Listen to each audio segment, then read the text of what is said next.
I think my philosophy and style of cooking is really where my roots were, which was it was about getting dinner on the table for the family in a relatively easy, sort of seamless manner. And that's really where even my cooking school was founded. I mean, when I started with a little cooking school in my home, it was, I'm a mom, I have a lot of things I'm trying to get done, a lot of things I'm trying to get done for my child, and how can I get dinner on the table? So everything is very accessible. You know, it's chicken from the grocery store. It's great fresh arugula, hard-boiled eggs, a homemade vinaigrette. This is delicious. It's a little blue cheese that's just pressed into Dijon mustard with a little lime juice.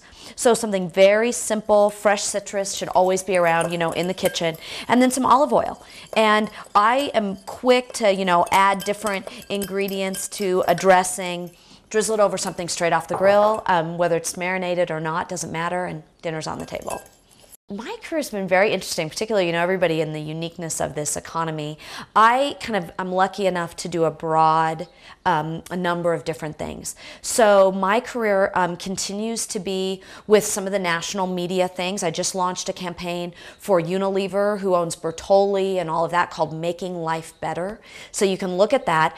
Everything is very economically driven. How can you save money and eat well still so that you don't feel like just because you're on a budget, you can't find great ingredients like this. So Making Life Better really built that. Certainly continuing my work with Scolari's, I feel really lucky to be a part of a local heritage, that grocery store. Things like working at West Street Market, being able to help build that and get other foodies involved in that has been a fascinating experience from the ground up on that.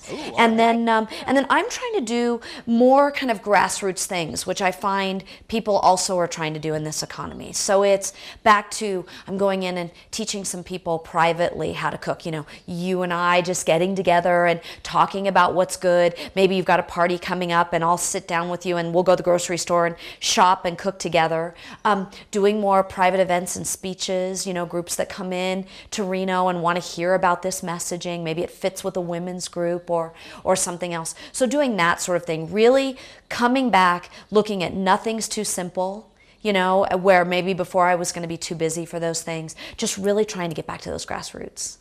My motto is, if you can eat it, you can grill it. And so I love it year-round, from appetizers all the way through dessert, out on the grill. You can see, you know, this little grilled chicken, one of the simplest things, grilled potatoes, just all of those great flavors. And sometimes, you know, even if the weather's bad, that means it comes off the grill pan or from outside on the grill. But there's something really great, delicious, and healthy about all of that wonderful caramelization that comes from cooking over fire.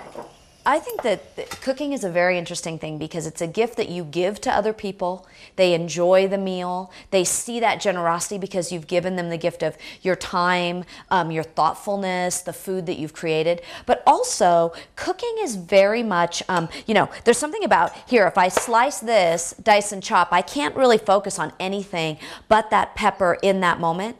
So I'm not really thinking about how bad things went in my day or what happened at work. I get to have this moment in the kitchen where it really is something that is not just sort of food that nourishes everybody else, but it's food for the soul.